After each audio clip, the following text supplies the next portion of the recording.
Okay, so we're recording now. So just to remind you, this was an excellent discussion. I'll remind you of what people were interested in so far as I took notes on it.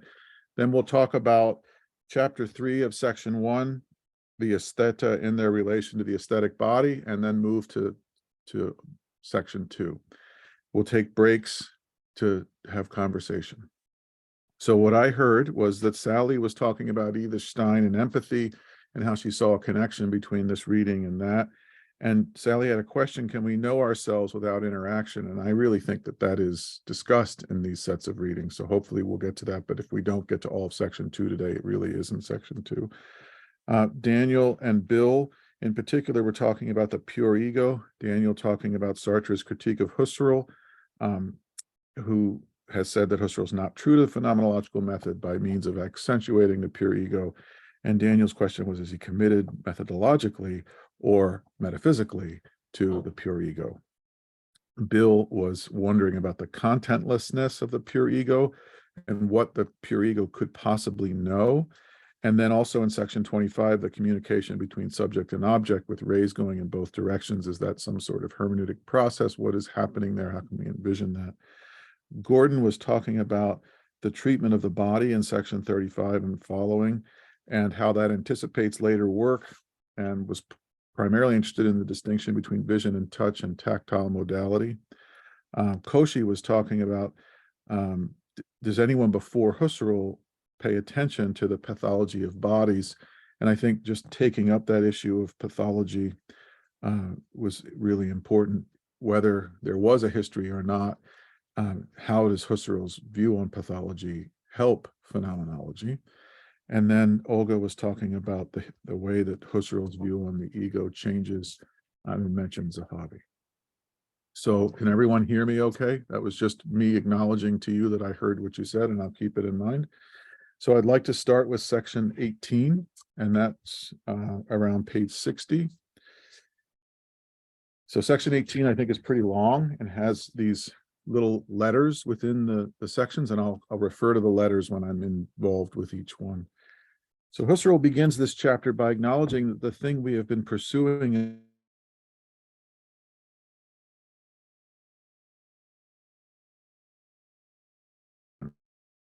remains, quote, forgotten by the one who is doing the analysis. And that's on page 60. I'm really interested in this idea of forgetting and self-forgetting and how important that is to phenomenology, and elaborate what the meaning of the thing in its constitution would be. So let's go to subsection A. Here, Husserl begins to talk about the Leib, or the lived body, that is the one that is self-forgetting in the perception of the thing. The Leib is both the, quote, medium and the, quote, organ of perception. It is in the middle between the thing and consciousness, and thus is the medium. It is also the locus of all the organs and is itself the largest organ in terms of touch. So we sense by means of the body and with the body. The eyes see, for example, but they see as enabled to perform their particular acts by the whole body. The Leib is co-given with any organ's kinesthetic series, page 61 in the middle, as the, quote, freely moved totality of sense organs. Like water or air in which frogs or birds live. And Husserl isn't the only one to talk about this. Dewey does this as well. The body is the medium for the senses. Unlike frogs or birds, though, the senses cannot be perceived apart from our body. The medium character of the body is even stronger, since it gives, quote, the 0 point of orientation, the bearer of the here and now, page 61 at the bottom. The lived body, then, is the localization by way of removing itself from the series of points of space and time. It is the remove by being the 0 point, or the bearer of space and time. It's not a complete removal, though. So it's within and without space and time, and thus can be forgotten as being a function of accompaniment. The quality of the body as a 0 point of orientation is important. And I think this is my own view, but I don't know other people say this, but I'm just pointing it out. It's a 0 point of orientation. It's important because it allows the world and all the things within it to show themselves as adumbrated. From here, my hands move across the surface of the desk and get a feel for the hardness or smoothness or wetness. My hands would not move in a meaningful way unless they were a way of deploying my 0 point towards each manner of appearing of the object and toward a whole grasp of the quality, such as the tactility of the surface as such. Correlatively, if I were not a 0 point, a thing would not be spread out before me, and as such would not be adumbrated, and therefore would not be perceived as transcendent. It is my remove as a body from the spatial field, as the very origin of the structure of the spatial field, that the meaning of transcendence of things makes sense and sustains the very intentionality thing. The body is also the 0 point as the point of address of a conversation, like Bill was talking about in Olga, between the thing and me. The thing addresses a series of apprehensions in this manner. If I want to know more about its backside, which is currently not visible to me, then I must move over there or turn it over, etc.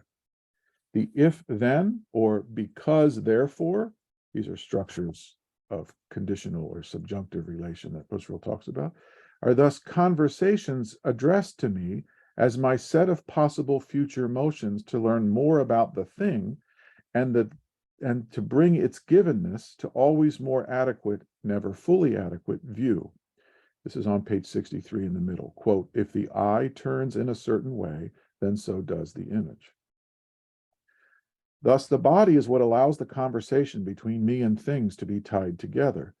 The conversation, as it were, is a bodily opening of an event between thing and consciousness, between the motivating sensations of movement, the if, and the motivated sensations of the features, the then. The body is their union, noetic and noematic, as one activity, perception of. And thus the body is the playground where there is the, quote, 63 at the bottom, quote, the playing together, Zusammenspiel, of two correlatively related functions. Now I'm going to section B in 18. The body is also the way in which its life as a whole perceptual totality, a normal life, influences the way in which we perceive the essence or standard of the thing itself. The quote, optimum, as Husserl says on page 64, is what gets to count, quote, as the color itself. This means that the body in its relationship to circumstances, where the light is best, is the optimal color, allows for the givenness of the thing to be understood with respect to those circumstances, according to the way that thing's givenness in relation to circumstances appears to the body. Both the body and the thing, then, are linked to causality and to circumstances, and the thing's emergence as given within circumstances allows for the body to discriminate and know it within an act of the body recognizing what, quote, privilege means. This is page 65 at the top. Quote, a privilege attaches to clear daylight for vision. And in the middle of 65, quote, a certain givenness of the thing is privileged insofar as it sustains our interest. The 0 point of orientation is thus the privilege of the body to receive and gather the rays of the thing's being around itself and within its purview, to evaluate the circumstances of the thing's givenness by being inserted into those same circumstances in order to follow up on the thing's demands. However, this privilege of the body as 0 point is not the privilege of creation and univocity. The body, too, is subject to circumstances. And here Cauchy's point about abnormality comes into play. My finger can be burned. My eyes can be crossed, like when I bump my head. The privilege of the normal is not my doing, but is the doing of the whole, quote, constitutive nexus. This is 67 at the top, i.e. the motivation which puts them, the fingers or the eyes, in a concordant relation to the system of motivated perceptual manifolds, end quote. So it's not we that explicitly value normality. It's the constitutive nexus that sets forth normality as a privilege that sustains perception. What I experience as my normal body is thus the motivation to gather myself in with the world, to gather myself within a system of motivations that appear made for each other. Normalcy, then, is a task similar to any other passive synthesis, like pairing. It is a striving toward the equilibrium of standard continuous unity of experience within which the thing can gather its sense around my gathering of myself. Because we dwell as lived bodies for the most part within the governance of a normal perceptual functioning, normal organic unity, disruptions are marked out as disruptions. If we ingest a chemical, Husserl mentions santonin, these experiences are marked out as semblances. The ability to see divergent perceptions, the world colored yellow, is a product of normality already being co-intended in the perception of things. That is a passive synthesis on our part. This power of the body to participate in the unfolding of things according to the body's own law of its I can, of self-unity, and of normality, means to some degree that it is, the body is, essentially other to or opposed to the manner of appearance of the thing. This is on page 69 in the middle. The subjective, however, is in opposition to reality, an irreality. Reality and irreality belong together essentially in the form of reality and subjectivity, which on the one hand mutually exclude one another, and on the other hand essentially require one another, end quote. That's 69 in the middle. The body and the thing are interwoven or united then, not despite their differences, but because of them. The thing can appear as what it is only within the normal functioning of my body, as that which receives, uncovers, and responds to the directives of the thing's continuous appearance as what it is. The body can maintain its unity and its initiative only insofar as it is also part of the causal network of circumstances, and insofar as the body must, at the level of passive synthesis, maintain itself in equilibrium with its environment, gather itself in, so as to cultivate the normal relation of body and world, organs to one another, etc. So now I'm moving to letter C. This is page 71, will be the next quote. The thing also helps to promote an ongoing pre-perception of normalcy in my bodily life. The thing refers to all the senses that it can, and thus allows some other senses to compensate for the damaged one, and even to announce the primacy of normality. This is 71 at the bottom. Quote, the appearing thing refers back to all of them, all the senses, and leaves open much which can be determined more precisely, hence supplemented, by recourse to perceptions of a sense sphere which was not involved, but to which we were referred indeterminately. I may temporarily become blinded, but I can come to know something or someone more intimately through my touching of them, relying on their hand to navigate the stairs we climb down together, feeling their identity through their way of supporting me. Within an experience of abnormality, then, the world does not necessarily come to a halt. Rather, in abnormality, the body begins to reveal itself as carrying within itself references that sustain it toward, again, the purview of the normal.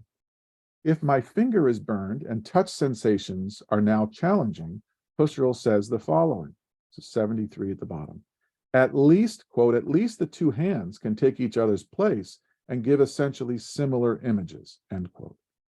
This means that the touch field as such begins to appear as the very self-control and adaptation to abnormality that allows the grounding and preservation not just of touch, but also of sight and taste and smell and hearing. This is what I think Gordon meant by the touch modality. Touch and the capacity to take each other's place is what allows us to have a way forward within abnormality toward equilibrium. The kind of sense of the normal whole is also something we can experience through the appearances of the thing as altered in abnormal ways. It's a 72 in the middle. Quote, for sense organs changed in a certain way, all things appear in a corresponding way. And this modified givenness refers back to the normal. Normality, then, is not simply a state of the body or a state of the thing in relation to circumstances. Normality is a set of references between my life and the manner of appearing of things to a community of perceivers who have essentially the same structure. It is a whole set of experiences in time according to a certain structure. For us, pre-COVID life experience is a real thing because it was real. It points out the abnormality we still live in with reference to where we no longer are. And those experiences, the previous and the current ones, are embedded in each other and form the structure of our desire to move toward or back toward some sort of pre-COVID normalcy. To be normal is to have the seen and touched thing be sensed as one thing. That's one way you could talk about it. The emotional outburst of young Helen Keller at being unable to communicate, the emotions we feel when we encounter someone who has disabilities that we do not, these are understandable because of our implicit, going back to Sally's point, our implicit empathy with the fact that being human is not being simply a body, but being a body in a world that responds and is given within a network of appearances and movements that are shared in their basic outlines. It is not that Helen Keller could not possibly communicate with people. It is that the world appeared barren to her, but not to them, until her teacher helped provide the normal sense of touch with its proper priority. In touching water and feeling the teacher's 3 fingers tracing the letter W in her hand, Helen began to reclaim something of a normal interaction, insofar as her teacher referred their senses of touch to one another and to the sharing of the world, and thus allowed Helen to experience herself as connected with the whole world and thereby with others. For Helen, prior to the experience of water and the letter W, there was only a vague glimpse of her abnormality as a kind of absolute solipsism. As Husserl says, this is on page 79, quote, for a solipsistic subject to speak of a pathological abnormally functioning corporeality only makes sense if this subject has its system of orthoaesthetic experiences and therefore has continuously over against itself the one spatio-temporal causal nature, end quote. Helen's teacher gave her the very sharing of nature and thus nature itself, and thus a coherent experience of the same thing through time, thereby language and a self worth sharing and risking with others could take hold. Husserl says this sort of thing when he says toward the end of 18c, page 80 at the top, that, quote, also dependent on bodies are the reproductions and therewith the apperceptions. A reproduction is an explicit memory. For me to remember or to retain the same thing through multiple experiences is for me to have a body that allows the normal conditions of experience to persist through time. To perceive the same is to, to engage the organs.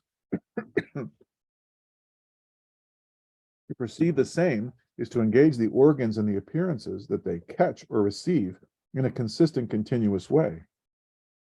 The only way to get an experience of a separable thing, a real thing, a res, is thus to have, first and foremost, a dependable normal structure of repeated and repeatable experiences of sensed qualities. For us to distinguish between the thing itself and its modes of appearance, we must be able to regulate our relationship to the world in order to posit the thing as the more to which the same kinds of qualities flow out in a regular way. And now at section D. How do we then experience the thing in itself, or the physicalistic thing? We can do that, this is page 81 in the middle, if and only if we can determine, quote, what is non-relative from among the relativities, end quote. This means that we must have an ongoing trustworthiness of the relations of sensory experience of qualities. As the qualities cohere and are predictable and predicable, we can come to grasp the thinghood of the thing. In this section D, Husserl clarifies constitution a bit. On page 81 towards the bottom, he notes that, quote, in the constitution of the thing, which is accomplished for the solitary subject with reference to a relative constancy of corporeality. That's not a full sentence. What I want to emphasize there, that the German is clear that the Ding-Konstitution is something that accomplishes itself, sich vollzieht. It is a happening constitution, a process that carries itself forward by means of our participation.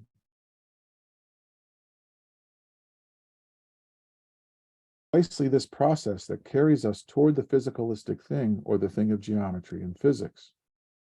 Our having a unity of sense within our bodily experience promotes our having a unity of the causal thing, the separable thing, which nevertheless is given in relation to our body under normal functioning and normal conditions. This relativity of the thing in relation to our bodily life is what promotes another layer of constituted sense.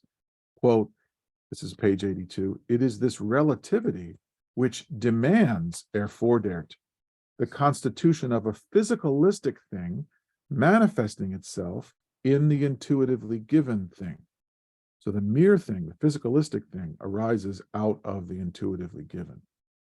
Geometry and mathematics, then, physics and biology, arise because we need to do something about the relativity of objects to our bodies. The very weaving together calls for, erfordert, the resolution of this relativity. It is a way to move the thing towards the realm of non-relativity. But again, the truth of science, the thing of science, would not arise at all without a forgetting of the origin of the thing in two layers, that of sensation and that of a shared implication in a set of causal relationships. I'm moving to section E. Husserl makes clear in E that the constitution of the thing as real, as objective, and as separable is thus dual. It is the unity of a thing under normal conditions and the unity of an abstracted thing where, quote, abstraction is made from all relativity, 82 on the bottom. Interestingly, Husserl says that if we were a solipsistic subject, we would be unable to find a necessary motivation to recognize the constitution of the physicalistic mere thing of physics and geometry. The need to abstract from all relativity only comes within the experience of a shared world with others. Section F now. As Husserl did in Cartesian meditations, here in F, he lifts the restriction to solipsism and allows the perception of other people's lived bodies to do their work. What I find is that sometimes my perceptions, 84 at the bottom, quote, are not corroborated by my current companions. Rather, I become, or may become, Husserl says, quote, an interesting pathological object, who they may say is, quote, mentally ill, insofar as I cannot reconcile my experiences with theirs. So Cauchy was not just the physical, but the mental that Husserl.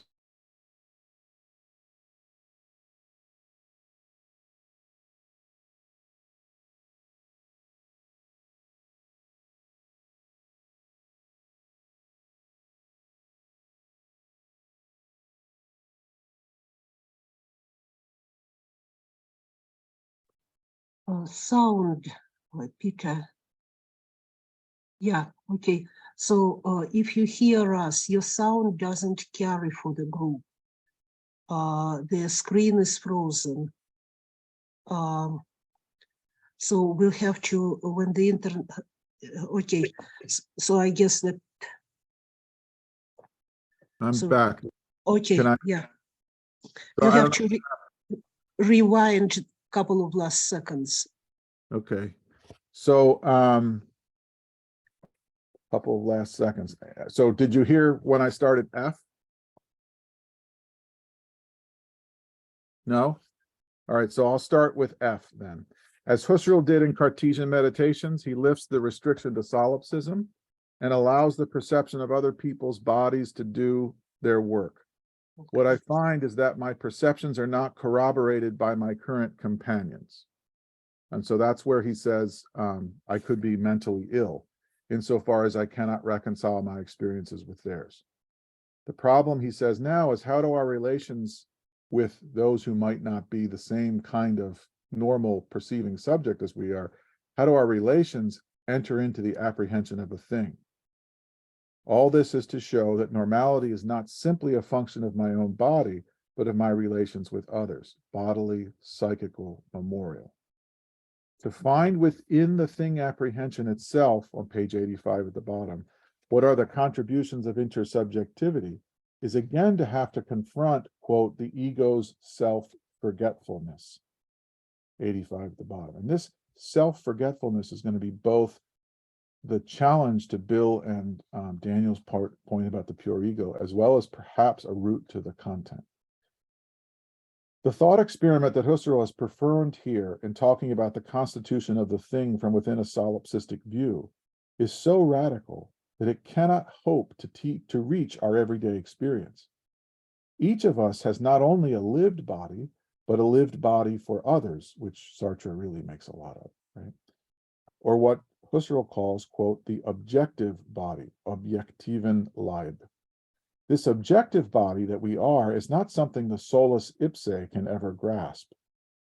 But we are a thing when we are with others, at least in part, and thus are also as bodies to be viewed by subjectivity, including but not limited to our own subjectivity. Because our body, which is the perception of all things, is itself able to be seen as a thing, we come to see that what grounds any perception of a separable mere thing of physics and geometry is our achievement of the lived body as viewable from other standpoints. Any other thing that I, the objective Leib, can be seen to see, like you see me seeing you, is either equal in power to me, as in the case of the other person's body, or else is less sophisticated than I am, as in when I look at a table or a rock.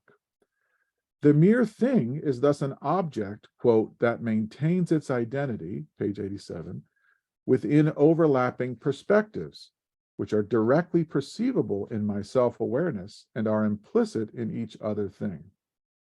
The physicalistic thing is an abstraction from this mutual constitution of the same perceived thing, and is founded on my own body being itself a mutual constitution. You and me together constitute what I am as a body.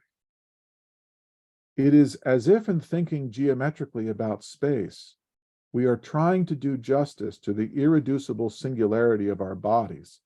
Our 0 points are incompatible even if we are connected, and to allow all of us to start and to end at the same point together. So if he's right, if each of us is a 0 point of orientation in our body, that's a problem. How would we ever start and end at the same point? So enter geometry. Geometry is thus the attempt to abstract from or forget the way our bodies work, and to mathematize space as if our 0 points could join together. This abstraction or forgetting is, Husserl believes, justified by the very structure of experience, that is, math is justified, which says for each of us, the experience, that the thing is recognizable over time and across space by way of its occupation of its own location. So the thing has, phenomenologically, a location in space and time that we would call, that Husserl does call, its own. But space is not empathizing with the thing as if it were another one of us. Instead, what we construct as an objective system, Husserl says, is non-bodily. Quote, this is an ideal necessity and constitutes an objective system of location, one that does not allow of being grasped by the vision of the eyes, but only by the understanding, end quote. This is 88 at the bottom. To create geometrical, physical, mathematical space is a forgetting of corporeality, of Leib as such, in order to act as if we, perceivers and things, were already together without 0 points or viewpoints. It is a path of empathy that then leaves the need for or conditions of empathy behind. This leaving behind, though, still means that geometry and objective space are understood, intuited in a different way, as always arising as possible, always arising as necessary, because of our empathy for one another and our awareness that we each move from an irreducible here to various theirs, which are determined by our perspectives. Objective space is the deploying of empathy to attempt to surpass it. Husserl says this here, quote, and this is 88 at the bottom. Objective space is visible in a higher kind of intuition, founded on change of location and empathy. Without our bodies and our reckoning with them as objects for one another, geometry does not gain the traction, nor the structural possibility, nor the necessity to construct itself or complete its abstraction. Finally, Husserl says, quote, this is 89, the thing is always form, Gestalt, in a situation, Lage. It is situation that determines things. Their objective position in objective space and time is only an approximation of the richness in which we discover the embeddedness of things. G, this is the last section of 18, and then we'll take a break before we talk about section 2. In G, Husserl interrogates the physicalistic thing, the mere thing. Is it devoid of all qualities? Can our abstraction go that far and retain some coherent experience? What would it mean to confront a thing devoid of all qualities?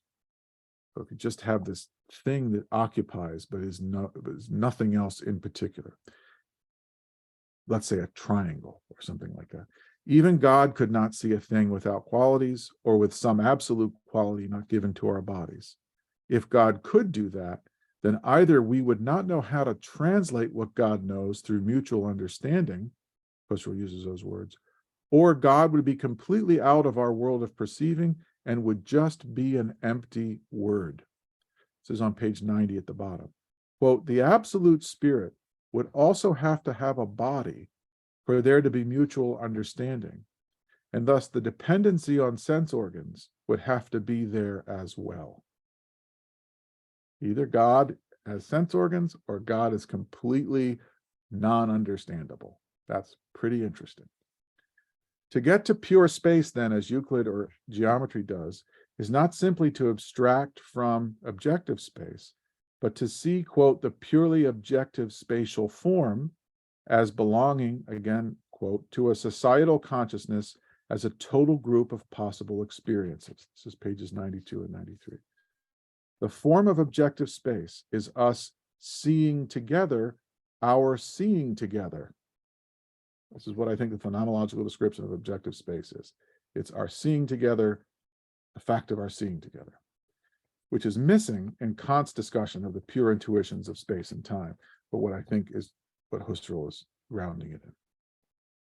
Things can only be given in appearances that vary from you to me.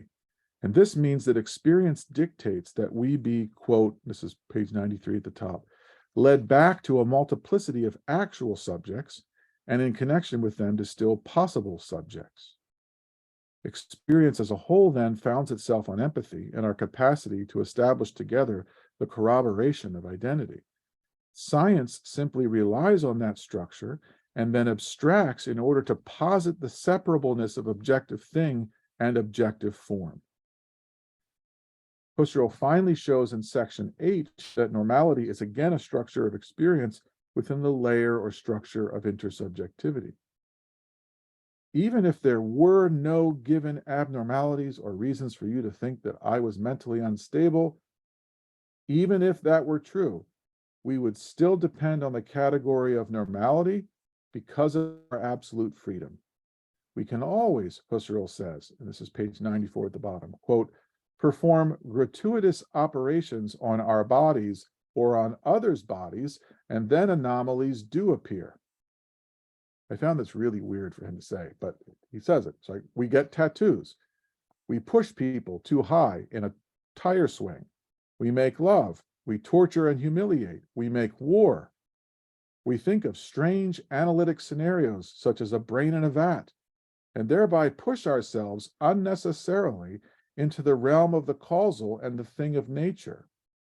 Out of our pushes or connections come conflicts, and out of conflicts come attempts to reconcile through appealing to experience as independent of the 0 points that tried to dominate each other.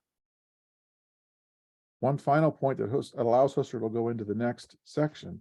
Each of us would never see our lived body if we were all alone. We could not see if we were solipsistic subjects. We have mirrors and things that might help, but still, we were all alone. We would never even notice that we had this whole body. We could not see our Leib as Körper or our Körper as Leib, and thus experience ourselves as Leib Körper without other people always already doing their work within our experience. All right, that was my take on that chapter and the end of section 1. Why don't we take a little bit of a break and let you talk? I apologize for losing my voice and my connection briefly.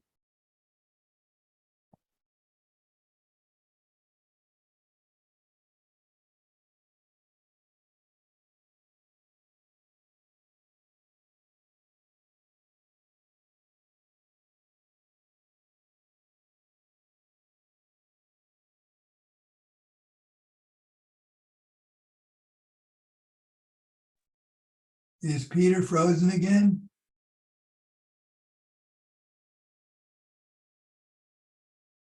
Peter, sound, you are frozen again. So maybe you should turn off the picture again and see if this will restore the sound. Well, okay. Here he is. Can you hear us? I can hear you. I don't know why the connection is so bad today. It usually is fine. Yeah, but we are, I think, coping fine, nevertheless. Okay. Brings you back. So I have a question, but it's a pretty abstract. Both parts of my question are abstractions. So I don't know if you want to take it now or at the end of the discussion. I think it's up to you. If you think that the question is really important to this particular section we just discussed, then you could ask it now. But if you think it should wait, it can wait. Either way. Okay. Well, then I'll jump in.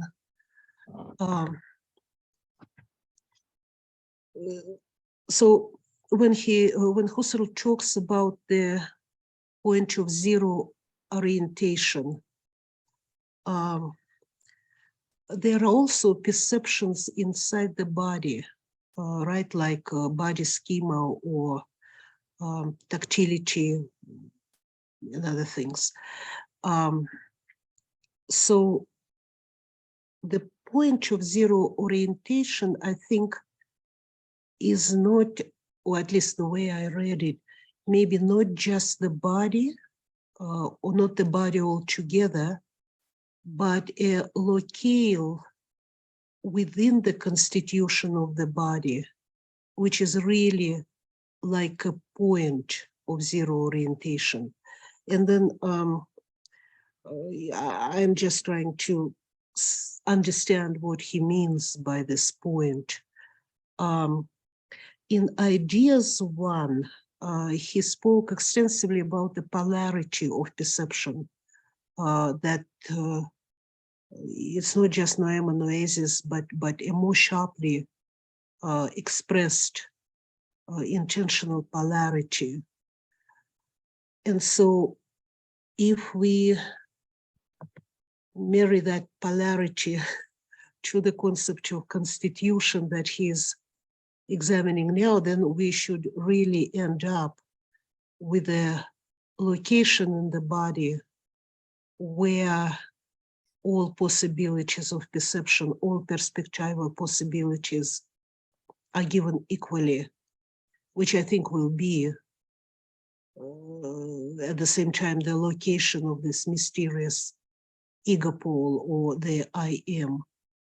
So of course there are analogs in spiritual traditions and that's a slippery path I'm taking now, but there is a concept of infinite point in the chest, in Hesychasmo Vedanta, etc.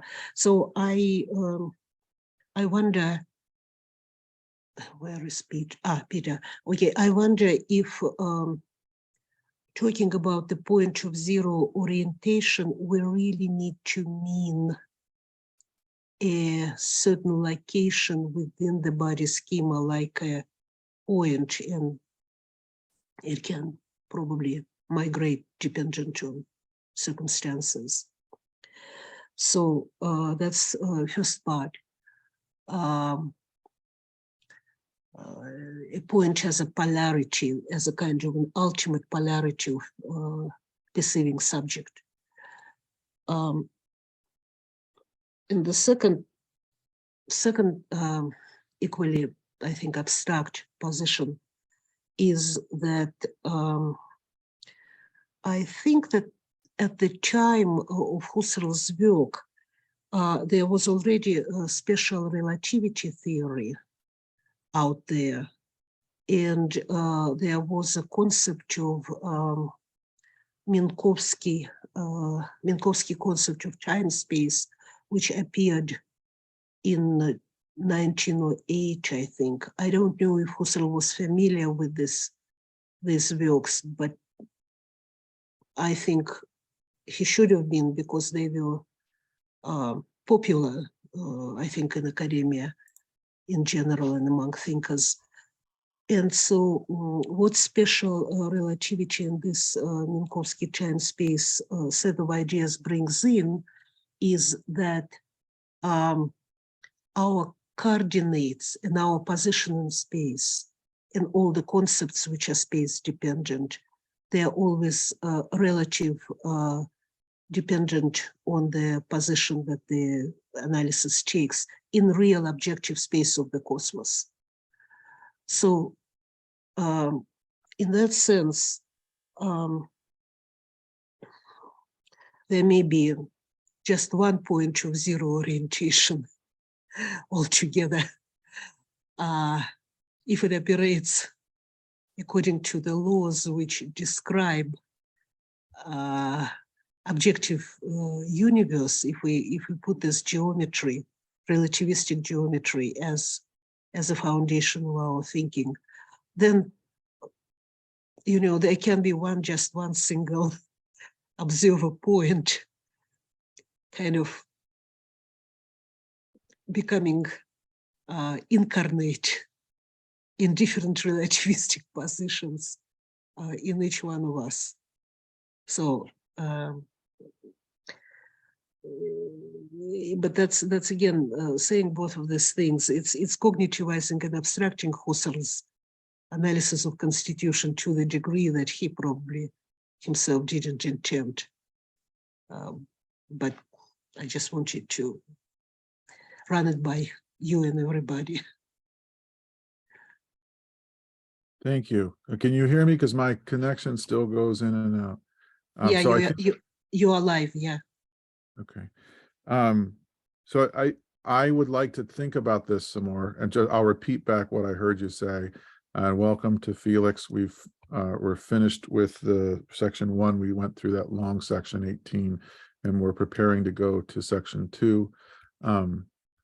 And so, Olga, what I heard you saying is the point of zero orientation makes you think about the way in which we have perceptions inside the body, that there may actually be a concrete location of the 0 point of orientation from within the lived body or on the I'm not sure if it's concrete though. Mm-hmm. I don't know how to categorize it, but it's located, Mm-hmm. maybe differently, but located. And you were also relating that to polarity, the ego pole as a kind of point of orientation within experience itself. So that was one question. And the other was the special relativity theory and Minkowski, and how perhaps Husserl is responding to an absolute relativity of space and time that might have 1 0 point or something. That's what I heard you talking about. Yeah, and maybe him responding, or maybe him thinking along the same lines, but what are things really? What is the real state of affairs? Mhm. Are we all sharing 1 0 point orientation, just recycling it in different circumstances? So I guess what I'd like to do personally is sit and think about those questions a little bit. I don't yet know what to make of them. Your idea frozen. So Okay. So Oh, you I'm are- thinking about them, okay. but I don't have the answer right now.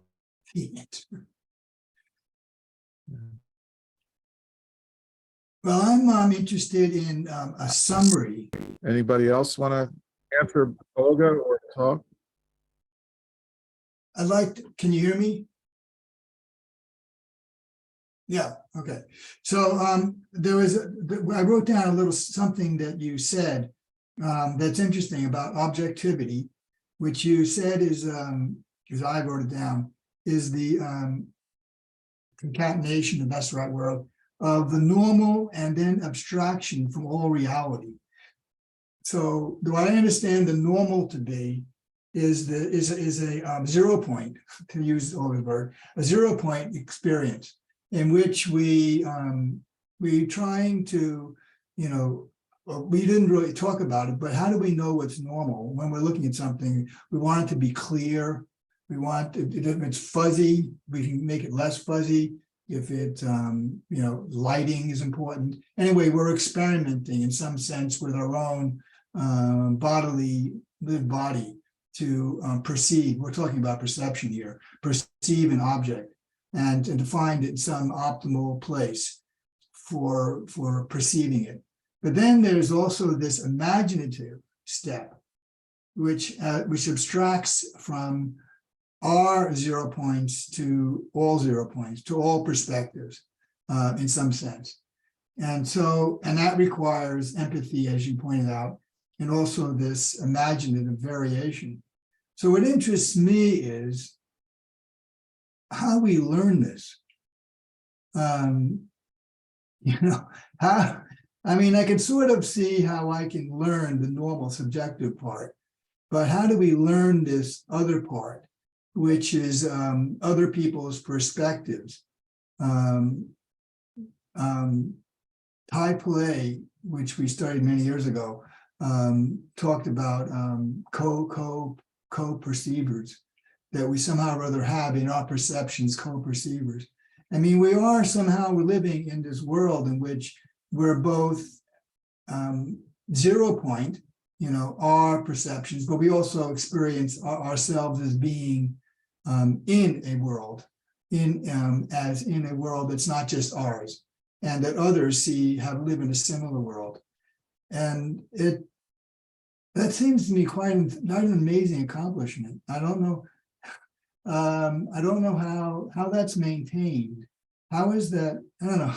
I'm just babbling because it just amazes me that we're able to do this. And the question is, just using the word constitution doesn't say enough to me, because I want to know how we maintain this ability to do this. Anyway, I'm just blabbering and astonished at the same time. Sally. Well, I'm thinking about socialization versus being hardwired for this. And the only thing I can come to is when you think of when you see these studies of these poor babies who are in orphanages, isolated in some kind of crib or something, and they don't have any interaction. And therefore, I think it's pretty much, I'm sure there are exceptions, but they grow up without having empathy and they can't relate. And I would dare say do they even have some kind of reference point of objective, to use it in this context, normality. And I just think the starting point for that is what's a human being's first experience? Is this hermeneutic interaction between, mother or caretaker and baby. So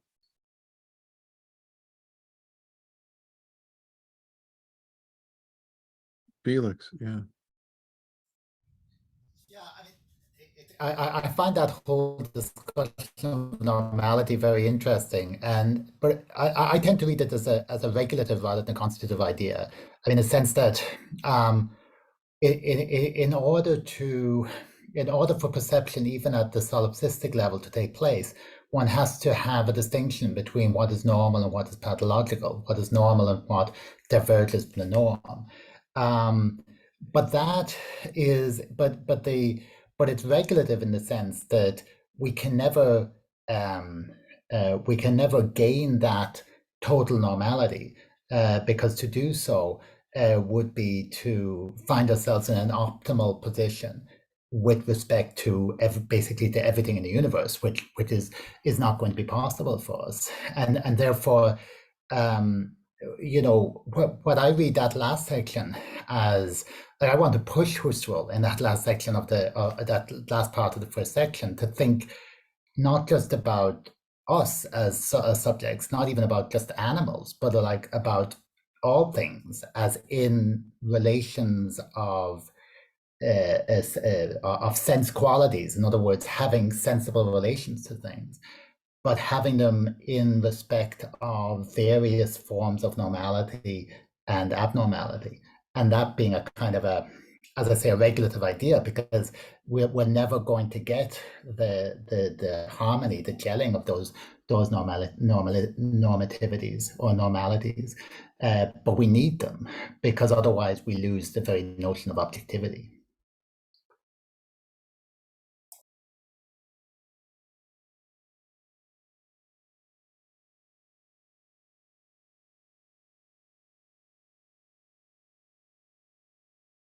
Daniel, yeah.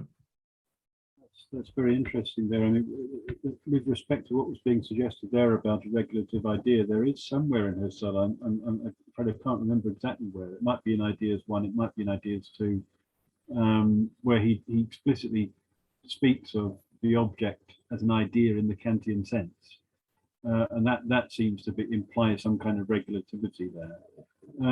But a lot of this stuff actually reminds me of some of the things in the American philosophical tradition. The stuff to do with lighting in optimal conditions seems very much like Sellers. And I know that Sellers had some exposure to the phenomenological tradition, but also the idea of objectivity being in some sense intimately connected with intersubjectivity.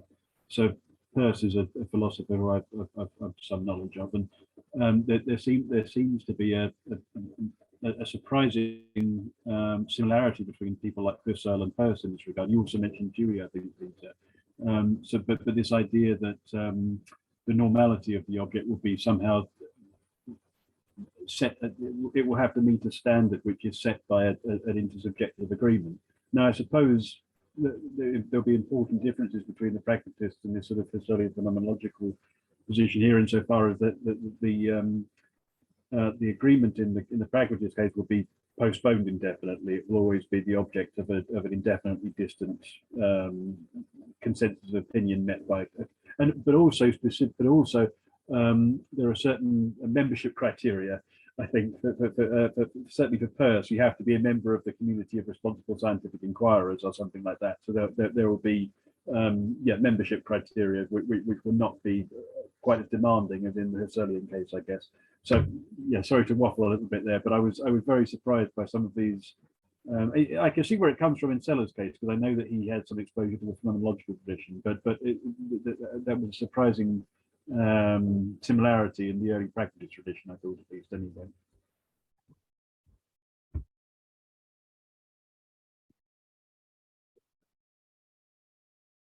Miyuki, yes. I found it really interesting, actually, even comparing it to Ideas 1 and the method he used, Ideas 1. I feel like in relation with the noema and the noetic, he kind of tries to reduce everything to the consciousness, but I feel like here he says the body is both noetic and noematic, and so it's a very different method that he's using.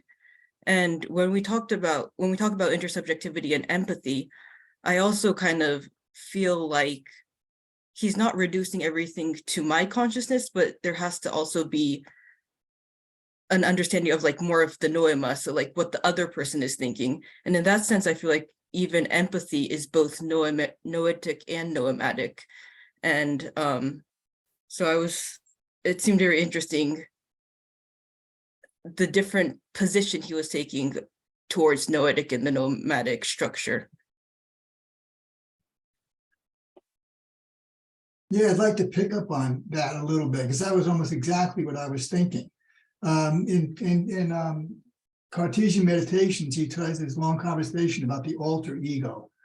And there he's concerned about how we constitute the other. But perhaps what's going on is that we always have in this 0 point is that our perceptive, but at the same time, there's a continuous constitution of an alter ego, an other ego that's not ours. So that the not ours and ours is always together. Not that the not ours is not, I think, specific, just that it's not ours is what's important. And that these are always together. And isn't that how we really learn about what is objective? We learn about it by conflicts, by something that's not us. And so, I don't know, it's almost like we're carrying around all the time this not, I mean, I'm feeling like Levinas now, all this otherness that's always there with us in order for us to be us. Anyway.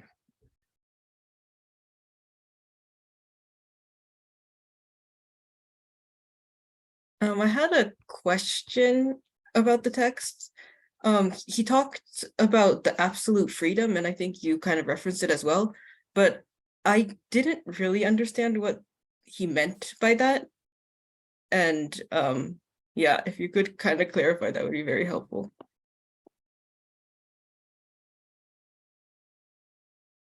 You're talking about section H? Yeah. The part where we can give ourselves tattoos and things like that. So Is that what the absolute freedom? well, that's is? that's my, you know, funny take on absolute freedom. But I think what his point is that normality and abnormality would still be, you know, Felix talked about it as a regulative idea. It would still be a structure of experience, even if we did not have any specific experiences of abnormality, because we can induce abnormality ourselves by means of what we choose to focus on or choose to do or choose to ignore or to forget, or even we don't choose it, we simply forget pre-reflectively or something like that. So I think what he's saying is something similar to what Felix said, like there's never going to be the place at which we have the optimal view of everything.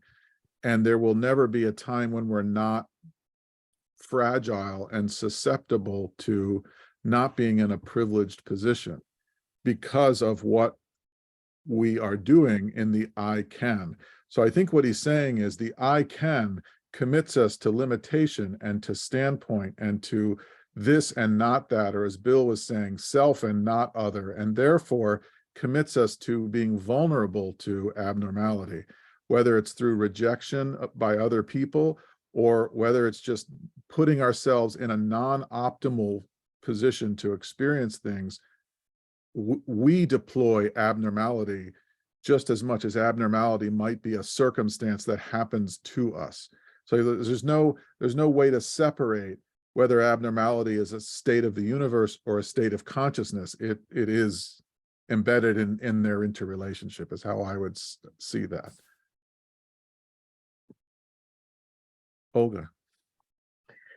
Yeah, it's a very, I think, interesting direction of discussion that we are taking now.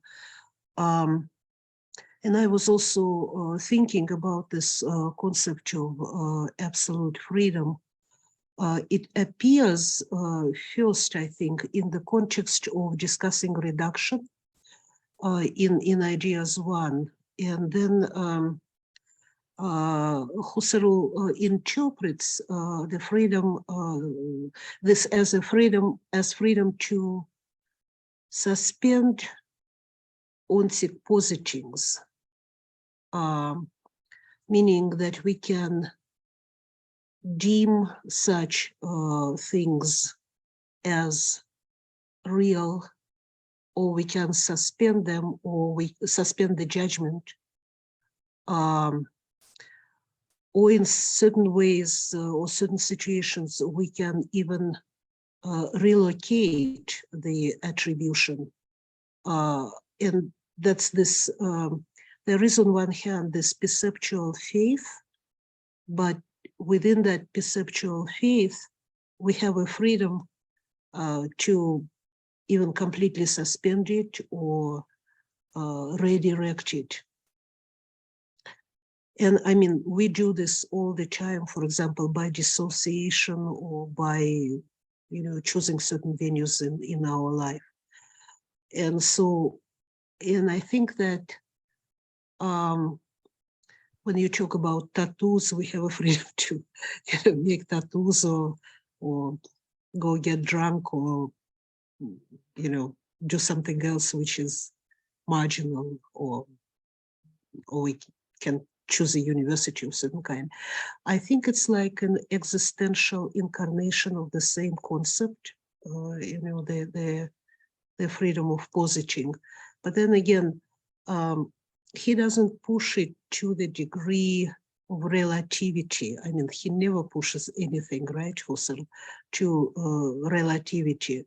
So, and I think that he established early on in the logical investigations that there is a certain normativity to consciousness as such. So,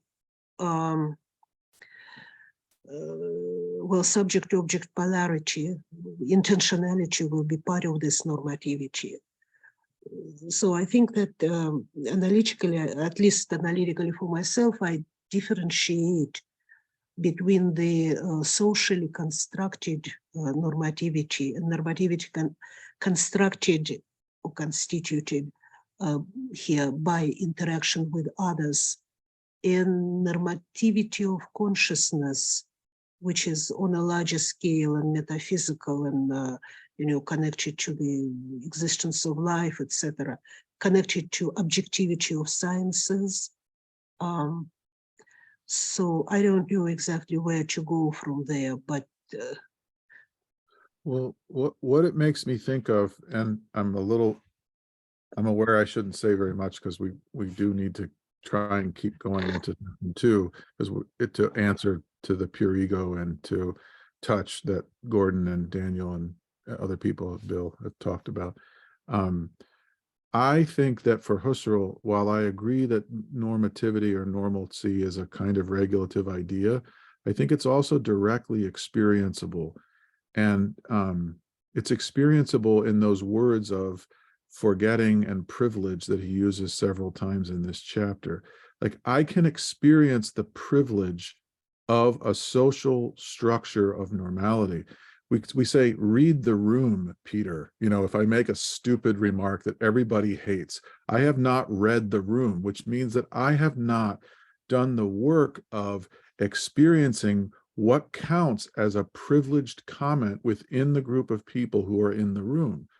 And if it's possible to talk about that, I think it's really possible that we, without paying attention to it pre-reflectively, pre-predicatively, join with other people in a co-perception. I like what Bill was talking about. In fact, Bill, if you could send me what you were talking about earlier, that where co-perceivers are embedded in perceiving. I don't know what you were talking about earlier, but there's an author there. Like, the privilege comes to us. It structures us. And so it's part of our experience, both in our own bodies, solipsistically, but together.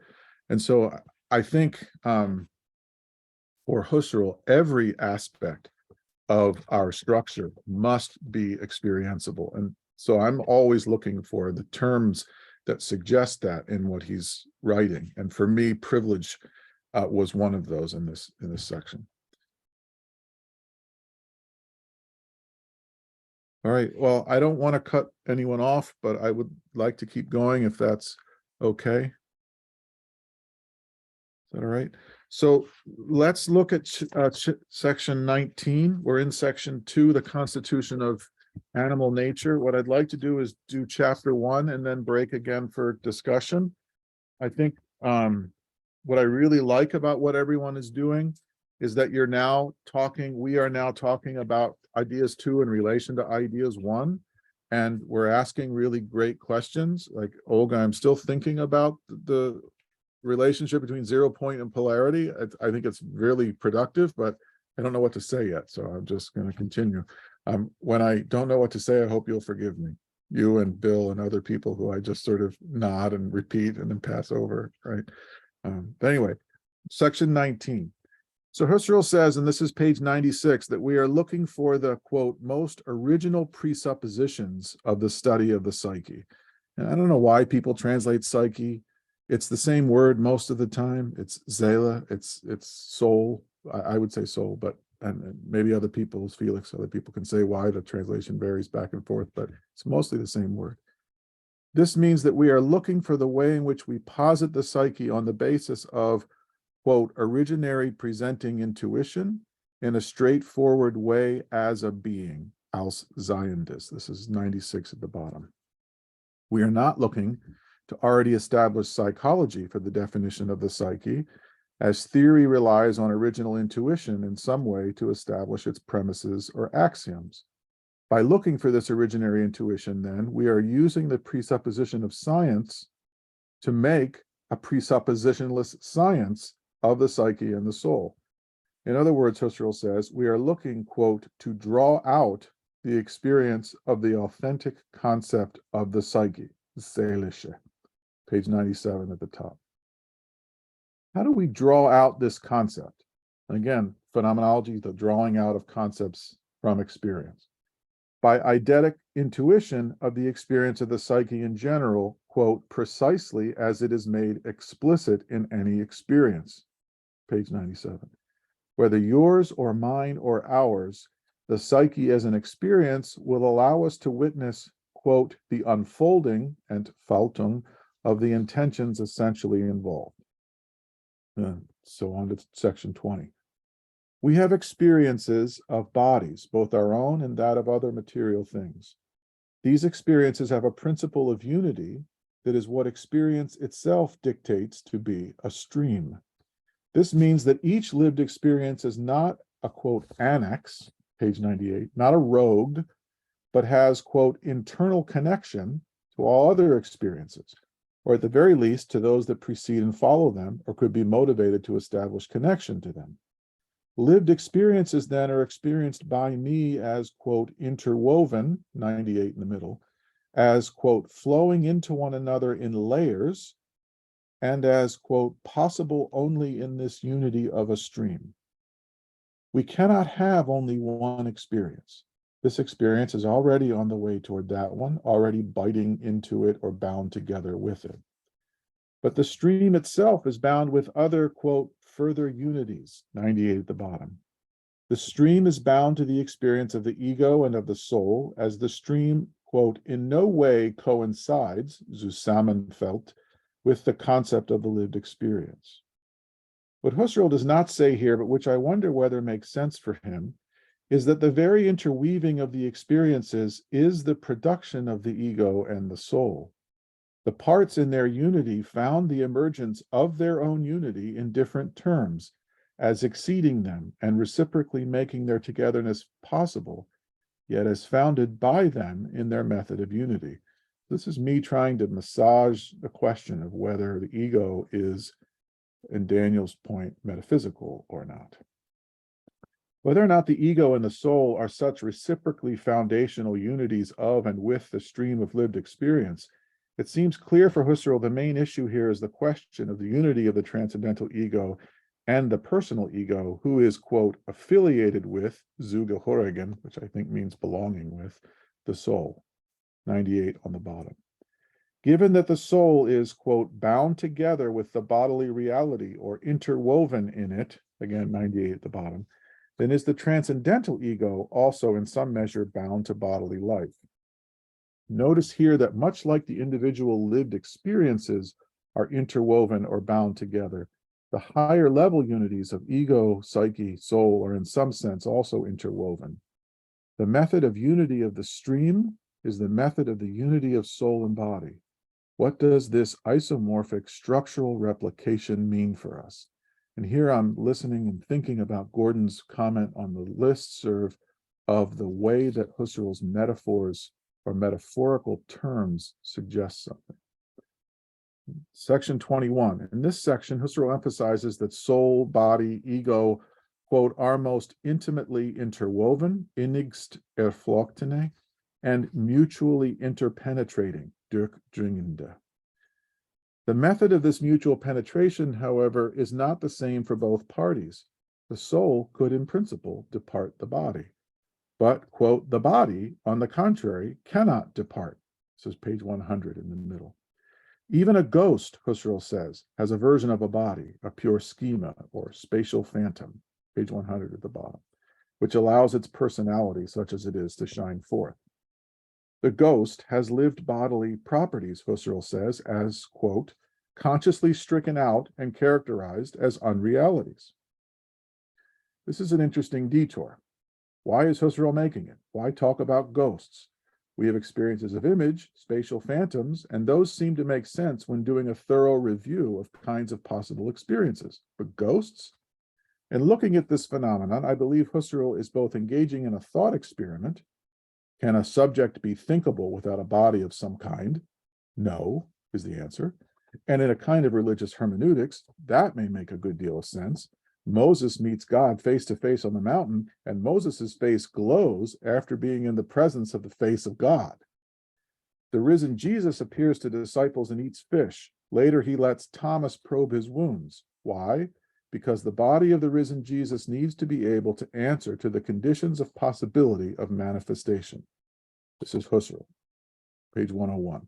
Quote, for a psychic being to be, to have objective existence, the conditions of possibility of intersubjective experience must be fulfilled. And again, I think you have to hear normativity there.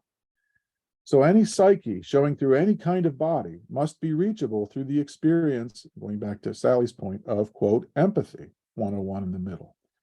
Empathy both with the others who also do or who also would see, or empathy with those who cannot see any longer, but for whom Thomas's efforts to probe the wounds must be sufficient, and empathy with the soul that manifests itself within and as that body. The encounter of any lived body then involves us with the structure of intersubjectivity and the lived experience of empathy. We are unable to be solipsists when we experience others. And that might seem tautological, but I think it points to Bill's question of how the hell do we maintain this? And the very constitution of the other as embodied pushes us toward the recognition that multiple bodies implies a series of subterranean processes of constitution that are not fully in our control. As Horatio and Marcellus talk of the ghost of Hamlet's father, we might see where Husserl is going. This is a quote from Shakespeare. Is it not like the king? As thou art to thyself. That's the two soldiers like being scared out of their wits at seeing the king. The intersubjective act of verifying the ghost immediately comes toward the sharing of the bodily life that enables the very premise of identity. The phantom bears the principle of self-identity, bodily, by its repeated haunting presence of its ghostly appearance, just as the two guards who converse with one another are immediately thrown back onto their own power of repeating ad infinitum their own identity by way of their own flowing, perhaps shaking, bodily life. As Husserl finishes this section, he notes that, quote, the body is not only in general a thing, but is indeed expression of the spirit and is at once organ of the spirit, page 102 at the top. The body is thus something that is mine because it expresses or moves as the organ of the soul or the spirit. This is page 102 in the middle. Quote, the special quality of the animation, Eigenheit der Beseelung, of consolement, accounts for the fact that what is bodily and ultimately everything bodily can assume psychic significance.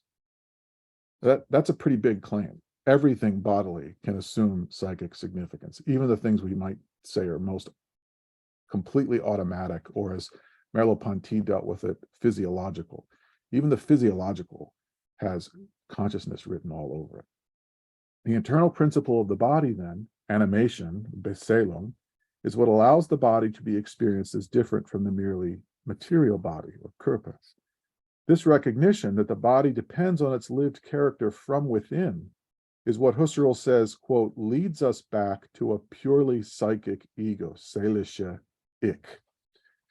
The transcendental ego then would not be a ghost, for even the ghost has a body. The transcendental ego will seem to be pure of body. That is, how can it have anything, any quality, any knowledge of anything? However, as we will see, the transcendental ego will be separable from the body only by the power of phenomenological distinction. In our lived experience, the transcendental ego is our own, and thus is reachable only by way of bracketing the personal and bodily life that we engage as this person, this human being. Section 22. The pure ego does not have its place in corporeality. This is page 103, Leiblichkeit. This ego has, quote, absolute individuation as the source of the absolutely individual act of thinking or cogitatio that is at each moment engaged in. It has a place then, pure ego, but it will have a place that is not within bodily life and movement. Unlike the body, the ego is not of space. The pure ego is then what it does. It is the givenness of absolute individuation. It is the act of individuating itself. As this verb, individuating, the pure I is not a thing among things. It is an act, this and only this one. Perhaps we might call the pure ego, as Jean-Luc Nancy talks about, the radically singular, though perhaps in a different sense. As Eugen Fink in the Sixth Cartesian Meditation might say, the sense of being prior to the distinction between one and many. As the absolutely individual, then, the pure ego is the, quote, point of departure, 104 at the top, for each, quote, ray of directedness to the object. However, the ego is more than the point of departure. It is also the point that is targeted by the object. As Husserl says here, there are, quote, counter rays, Gegenstrahlen, that issue from the object and come back to the ego. This is 104 in the middle. This is what I think Bill was talking about. The ego is thus that toward which the object reaches. Is the pure ego free? And this is me really trying to plumb how far outside of bodily living the pure ego is. Is the pure ego free? Yes, it is free, but, quote, the top of page 105, yet attracted by the object. This means that the ego is a point of sensitivity, in addition to being the verb of individuating. It's a point of sensitivity, a home for, quote, excitations rise from the objects. The ego is a power of allowing these excitations, quote, to intensify and, quote, to knock at the door of consciousness, 105 at the top. The ego as an absolutely individual point of contact with the object is thus capable of, quote, surrender, 105 at the top, to the ways in which the object comes to meet and gegenkommt, the pure subject related to it. So it's like, whatever this is, the object is coming over to have a, to take up residency or whatever it is. It's coming against it. What is essential, however, to the pure ego is that it can only be abstractly separated from its acts, from its sensitivity, from its being addressed by the object.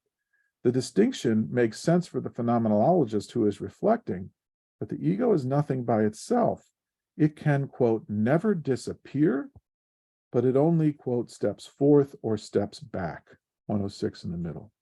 So I'm going to make a lot of stepping forth and stepping back, and I'm trying all of this out, so please feel free to say, that's awful, and you're wrong. That's fine. But I'm going to try and make a lot out of stepping forth and stepping back. The pure ego thus can be, quote, actively directed onto something, 106 at the bottom, or be latent. The word for the latent ego in German is the verborgenes Ich. The I is latent, and by the way, I think I would really prefer the I translation to Ich versus ego, but whatever. The I is latent in the sense of not yet being retrieved, held, or unconcealed. Yet it is on the way towards being born, towards stepping forth in its commitment. Section 23, the real contribution of the pure ego is that it can be the source of its own self-grasping. It is the source of its own coming to unconcealment. It is the, quote, this is section 23, page 107 in the middle. The essence of the pure ego, that it be able to grasp itself as what it is and in the way it functions, and thus make itself into an object, end quote. Why is this self-grasping important? It is important because it's having an object that is not itself, any object that I would have as human, as personal, as concrete, is predicated on its self-positing as an object, 107 at the bottom. It's having an object as transcendent is predicated on the ego's ability to become aware of all the latent acts of intentionality that it is summoned toward, excited by, unfolding, doing in this or that moment, the ones before and to come. The ego can make its very relationship with any other object an object to itself, and thus the object as such can maintain its claim to the transcendence by way of showing its difference from the pure ego. The object may stir, may excite the ego, but only the ego gathers all of this into reflection, much as perhaps the gospel says that Mary kept all these things in her heart. Reflection is thus the process that guarantees the transcendence that phenomenology describes. And the unity that the pure ego announces between the reflecting ego and the ego that has had the previous experience that is reflected upon. This self-evident unity of the past and present ego with itself is key. The absolutely individual cogitatio folds into the absolutely individual ego, and the experience itself is changed without being changed utterly. Quote, in the transition, this is 108 at the bottom, in the transition to Übergang, from the original act to the reflection on it, the whole lived experience is certainly changed. But that certain change is what is experienced as, quote, the identical, which at one time is given objectively and at another time not. The manner of givenness of the lived experience changes, that is, but not the pure ego itself, and not the facticity concerning what the ego previously intended. The power of reflection on itself that the ego has allows each of us to see that lived experiences take place within immanent time. There is a flow of lived experience, a stream, and this stream is the very mechanism, the very meaning of the ego's ability to grasp itself. It, the ego, is the stream even while all of its particular experiences arise or vanish within the passing of the flow. This is 109 at the bottom. Quote, each and every cogito, along with all its constituents, arises or vanishes in the flux of lived experience, but the pure subject does not arise or vanish. It's more like the whole of the stream than one moment in it. The pure ego then is the very unity of the stream of lived experiences in its stepping forth, stepping back, and reflecting. The unity of the stream of lived experience, of lived time, is the ego's acts. It is not a stream in the sense of a noun, a marked out piece of geography. We might say, let's go down to the stream. The stream is the ego's very spreading itself out. As such a self-streaming and self-gathering, the ego thus, quote, grounds the absolute indubitability of the grasp of being. This is 109 at the bottom. Or, as I have said earlier, grounds the very constitution of transcendence. If Descartes was right about the pure ego, and Husserl seems to say he was, then, quote, the only way that it is possible for the pure ego not to encounter itself is for it not to reflect on itself. That's page 110 in the middle. This brings to light what Husserl said about the cogito sum, namely that I am for as long as I am thinking. Husserl would shift this saying a bit, I think, to mean that I am aware of the pure ego as long as I am reflecting. My existence as the pure ego, when I am not reflecting, recedes, but I do not risk annihilation if I do not reflect. One final note, the very act of stepping back and stepping forth is an act of transition. I think Gordon, the notion of Übergang is really important throughout Husserl, this notion of transition. This transitioning is the very synthesis of moments in time with one another. The past transitions into the present into the future. The ego enacts the very logic of the temporal flow, namely transition, in its reflecting. Why? Because the ego is the flow in its grasping of itself. It is the time that it takes to step back and step forth. Time, we might say, is the logic of stepping back and stepping forth that we can discover in our experience of things by ourselves, being required to do that same motion within ourselves. This is section 24. The pure ego, Husserl says, is, quote, immutable, 110 at the bottom, has no qualities or tendencies. As pure ego, it also, quote, does not appear, 111 at the bottom, but rather, quote, is given in absolute selfhood as absolutely simple and absolutely clear. Whatever I am as determinate or meaningful, I am through particular acts of the ego, particular cogitos. The ego is simply the centering of all acts within individuation, immutability, and being a priori and indubitable. The pure ego thus both is and is not Peter or Olga or Sally or anyone. It is the very possibility of Peter to have habits, characteristics, and qualities, insofar as Peter always relies on the pure ego to step forth into the world of lived experience. So Daniel's question about whether the pure ego is methodological or metaphysical really is the question, I think. And I go back and forth. I think if there were some third option, I would prefer that option. I'm not sure that there is, but that's what I would prefer. This is section 25, which I think other people, Bill, have said was a really important section to them. So hopefully I will, if not do it justice, if I'm wrong, I will provoke thought so that you can talk about it in about 5 or 10 minutes. The pure ego is also, Husserl says in section 25, that which is from the beginning sustaining the, quote, remarkable polarity, merkwürdige Polarität, of object and subject. This division, this having two poles within itself, is what the pure ego unites. And thus consciousness is never without its duality. Its absolute individuation is an absolute unity of poles. The way in which the ego unites itself is through the coincidence, Deckung, of all acts in the numerically identical ego center. And this is, again, I've written on this, but this notion of Deckung is yet another important term that Husserl is trying to get at a certain metaphorical understanding of experiential structure.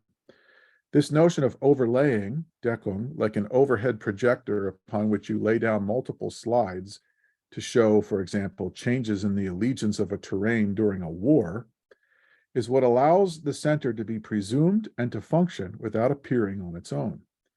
The trace of the pure ego is in the convergence of the acts. The way in which the ego unites the object, which is the sum of its excitations of the ego, is through the ego's recognition that the calls of the object are analogous to its own centering of its acts and objective appearances in its body.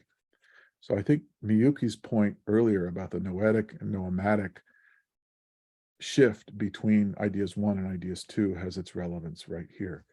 Quote, the structure of the acts which radiate out from the ego center, this is 112 at the bottom, the structure of the acts which radiate out from the ego center is a form which has an analogon in the centralizing of all sense phenomena in reference to the body. The object then for the ego is the trace of the layers of its address to the body. Transcendence then makes sense only if the ego refers its centering to the body's center that is called for by the central appeal of the object. The object, Husserl says, this is 113 in the middle, quote, refers us back to manifold acts, and in a determinate sense, it, the object, gives them their unity, though in a totally different sense than occurs in the relation of the act to the centralizing subject, end quote, 113 in the middle. The object unifies, and it does so according to our experience in a unity of overlaying, or Deckung. The object is what makes us overlay ourselves in order to make sense of it. We do not constitute the object as if from another world of cognition. The object gives us our unity within this world because its centralizing maps the centralizing of our lived body onto the centralizing of our ego, acts within the ego. The polarity then is the way that I am unifying myself in order to know the object at the same time as the object is uniting itself and me in its relation to me in order to get me to know it. The manners of the syntheses, even if both are of the same kind, namely Deckungssynthesis, are different, yet the isomorphism calls each to the other. This is on page 113 to 114. Rather a long quote. This can be seen in the fundamentally different manner of the, quote, coincidence, Deckung, of the acts in relation to the same object, which here, without prejudice to the unity of coincidence binding all acts, actual or potential in the ego center, does not concern the noetic, but rather the noematic side of the acts. So again, Miyuki's point is well taken here. The ment as such, page 114 at the top, is meant and can appear as the same through time only insofar as its unity with me and with my lived body can map onto the unity of my acts in my ego. This is section 26. So I'll go through section 29 and we'll break. The pure ego as absolutely individual can only do what it itself is. As absolutely individual and individuated, it can only, quote, shine its light on individual acts, 114 at the top. To get to the next act, the ego must withdraw its attention, and thus the previous act sinks down into obscurity. This is important because the ego letting go allows for the unity of the stream to maintain itself as a stream. It is a limitation of the ego that ensures the unity and the very capacity to maintain the ego's own absolute individuation as a principle of its work. If we could really look at two acts of ours at once, not by way of essential intuition, but by way of holding two radically differentiated things together at once, we would no longer be the kind of ego that is individual. We would be multiple and be incapable of self-unifying.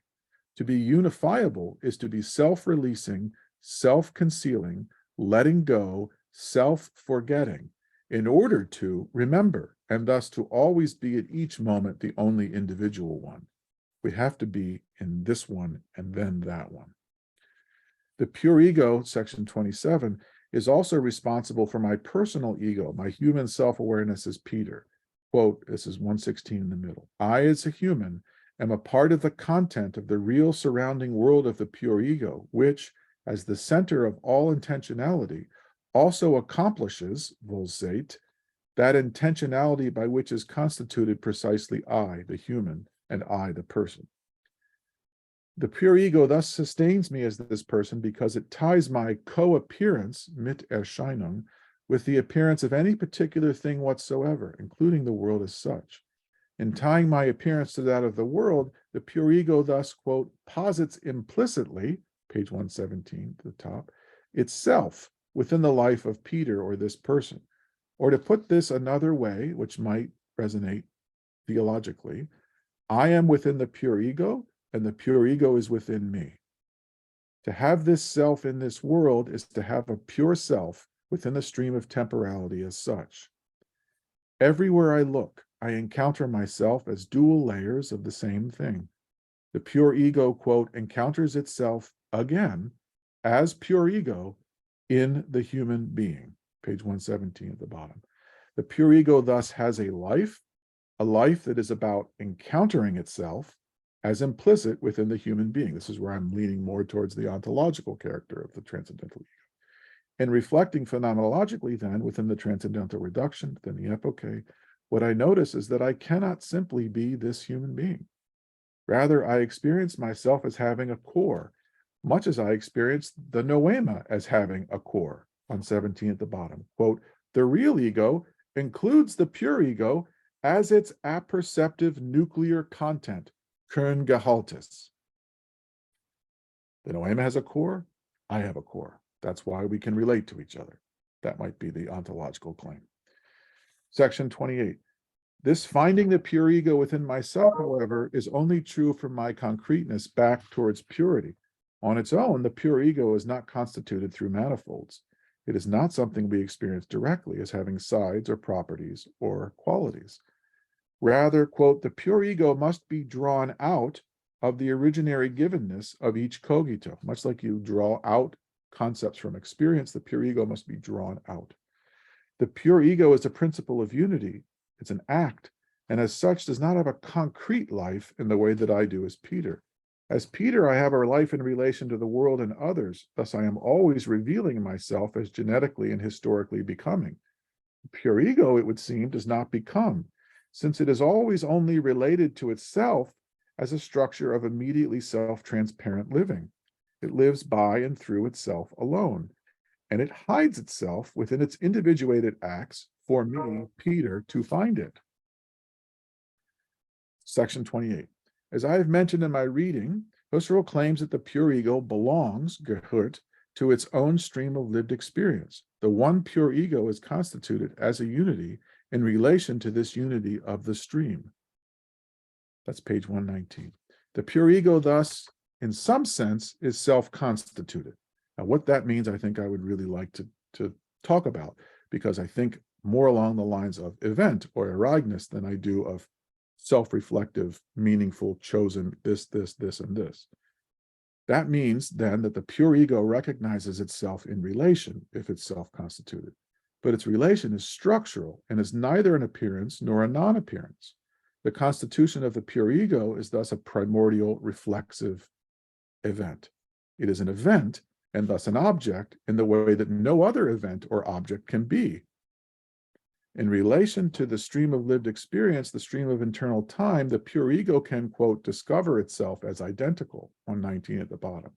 And thus it can discover the way in which its own acts implicate it as developing a view of what is not it, but is other than it. This is again about commitments, like some of you were talking about. And it is a relationship to American philosophy, but I'm still not clear on exactly how we get there. As the memories themselves become constituted of the same thing, the pure ego sees itself as the same within them. The feeling of internal time thus depends on the ego discovering itself as temporally unified and spread out in relation to itself. The pure ego then is presupposed and does not appear or vanish. It simply steps forth and steps back. But in doing so, the pure ego does have a life and does reflect upon itself and discover itself, even if it is not becoming aware of any particular qualities that it has. It is a meaningful task that it does, to continuously unify itself by means of coming home to itself from latency. In fact, I would argue it is in the stepping back in particular that the human being who I am can step forth. This very structure, stepping back, stepping forth, is what allows concrete particular memories to be recognized as being of the same thing and to take up space, as it were, in our internal lives. We have been meeting for some time in this webinar. The memories of talking about ideas 1 and now ideas 2 are setting up a kind of pattern, a character, a set of qualities. This is because the way in which memories unite with each other is a fleshing out of the way that the ego unites all its acts across its stepping forth and stepping back. And this manner of unity is a synthesis of overlaying or deckung. 122 at the bottom. Quote, in repeated memories, this unity reaches coincidence or comes to deckung, kommt zur Deckung. It stands out as something objective. This unity extends itself in time and permeates time, geht durch die Zeit hindurch, in a characteristic manner. It's page 122. This webinar is either irritating or interesting, fruitful or a waste of time, etc. And this happens because of the permeation of the structure of intentionality within the flow of lived experience. Something comes to overlaying in the way that an insight comes to us. We do not will being into being. The unity of things reaches towards us through our stepping back and allowing new repetitions or variations to step forth. By handing ourselves away to ourselves, new meanings bubble up, and we find ourselves caught within a process of self-constitution that is hardly self-conscious, and yet is definitely not without the calling to our self-consciousness as the very field of work. Time is thus concretized because the pure ego finds itself within its temporality as what the stream is for. The pure ego is the teleology of internal time coming to grasp itself. When I turn to my human ego, I find that the stream of particular lived experiences is for the capacity of my experience to unify itself around my concrete qualities or habits. Okay, so that's what I would have to say about chapter 1. I hope that people might stay and talk. I know it's 2 o'clock. I know it's late in Japan and India and Ireland and elsewhere. So there's no need to stay if you don't want to. But I'm willing to stay and listen to you if you would like me to. Okay, I have a suggestion. I think that even if we stay longer today, we won't do justice to this material in this discussion. Just and then half of the group will miss it because some people will have to leave. So maybe we should have a discussion of this exactly topic at the next meeting, and maybe not move forward even with the text till we at least ask all the questions that this material entails. I think it deserves maybe even a separate meeting. And more so that what Husserl gives here is full of holes and full of questions, especially in the connection with temporality and placing basically the foundation of the ego in the body and luminosity of consciousness. So there will be lots of questions. But I don't think we can do it now. So it's just a suggestion. Yeah, we really need space for this. I don't mind that at all if that's what people want to do. I guess just a question in response to that. I thank you, Sally. I'm sorry you have to go. Yeah, I understand. Thank you for spending the time. I'm happy to do that. Ali, you are muted. I'm just saying thank you so much. I really, really think the discussion is just fabulous. So thank you. Thank you, Sally. I'm happy to do that next time and not present more material until people feel like we have gotten somewhere. However, if there are things that are on your mind right now before you leave that you want to express, like just, I don't agree with it or something, like even if it just makes sense for people to speak for 10 seconds, I think it might help you to develop your thoughts for next time. So I'm willing to do that and not consider it as a loss if people have to leave, because I think it might do some work towards doing it next time. But I think it would be a great idea, Olga, to wait until next time. Not just to wait, but give it more time. That's the core of this idea. Yeah. Koshi. Yeah. I just wanted to, I was just wondering, when we were in the earlier chapter reading more on the notion of body, lived body, the emphasis seemed to be more on spatial, dimension, the space located. Now, when he is talking about the pure ego, it shifts to temporality, the time. So in a way, by arguing the notion of the psyche, the body and the psyche is existing in man together, he is also emphasizing, underscoring the spatial temporal dimensions, I feel. Thank you.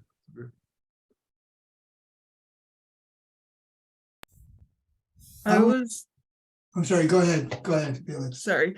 I thought it was interesting that he was saying like the pure ego isn't concrete, so it can't be divided, but at the same time, it's always moving, like it's going in and out, and it's like hiding, and then it's like it's doing the Deckung as well. And so I felt like it was interesting that it's like all encompassing, but at the same time, it's always moving. So it sometimes appears to us and sometimes it doesn't appear to us. Great. Yeah, I'd like to ask what a I different read, kind- what I read I'd this- like to, sorry. Yeah. I wonder if I could ask a different kind of question. Peter, is the pure ego something that we deal with at arm's length? Or if we are to do as Olga thinks we should, which is to go away and think hard about this and really reflect on it and then come back, will somebody say, oh, I got it. I've known this all along, but it took me a while to fit what I already knew into this new vocabulary that Husserl's giving us. Has Husserl lived his pure ego? Do you live the pure ego? Do you say, ah, there you are, you rascal. Now, what? Do I talk to my pure ego? Sometimes the pure ego seems to be given in an entire individuality and potency of its own, rather than being either a part of me or more than me. And I'm just trying to situate the I who's in this group right now with this elevated, abstracted, reinliche, pure ich.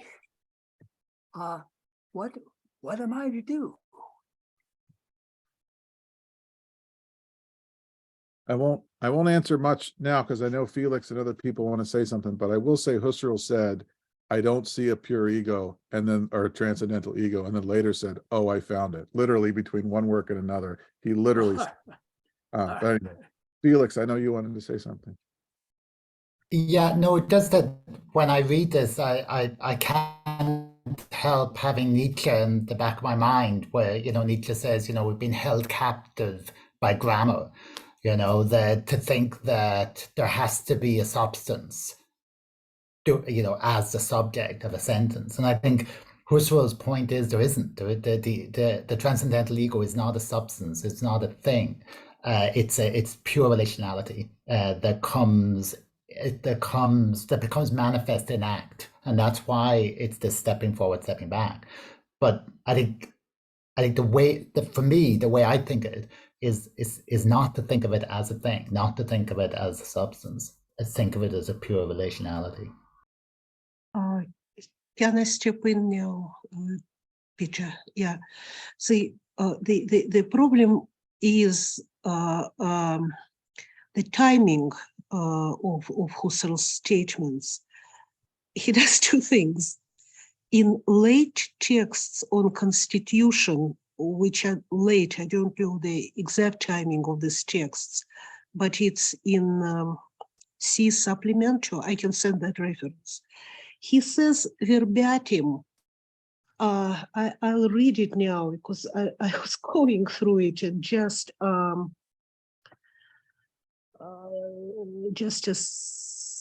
moment.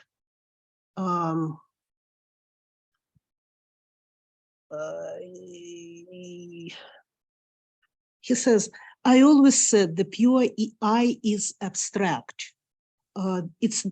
It is only concrete thought, the content, it is only concrete through the content of the flowing present, which is what you say, basically.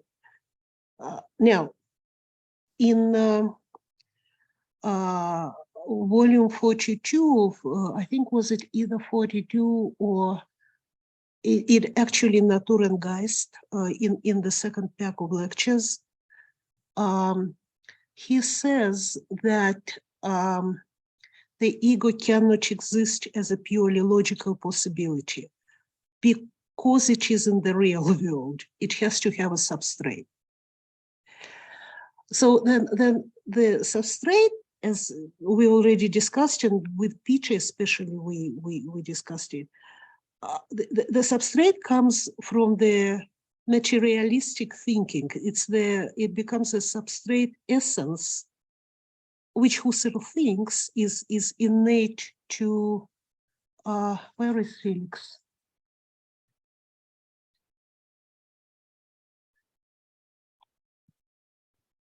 Felix, here you are, which is innate in our thinking in general. And he says that again, if we start thinking ego realistically in even a little bit, then we have to conceive this idea of it's not a substance in the sense that it doesn't have boundaries, but it has to have something in it which would underlie this property of relatedness metaphysically, maybe even. So it's at the same time, he is talking about ego being abstract, and in a different text cannot let go of this problem of what is it made of, you know, and especially it's aggravated by the ego being the universal absolute. So whatever is in it as a substrate, in principle, cannot be known otherwise by that ego, which is the result of this substrate, which is absurdity. And, you know, then of course, Henri gets on Husserl's case for this absurdity. So, and Henri even says that, I agree that maybe the ego is not the transcendental absolute altogether, and maybe we should, so something, maybe we should think something else in addition to it. But I think that we should really sit with it and at least identify the inconsistencies, and then maybe try to explain why, what is in the nature of this principle, or how do we,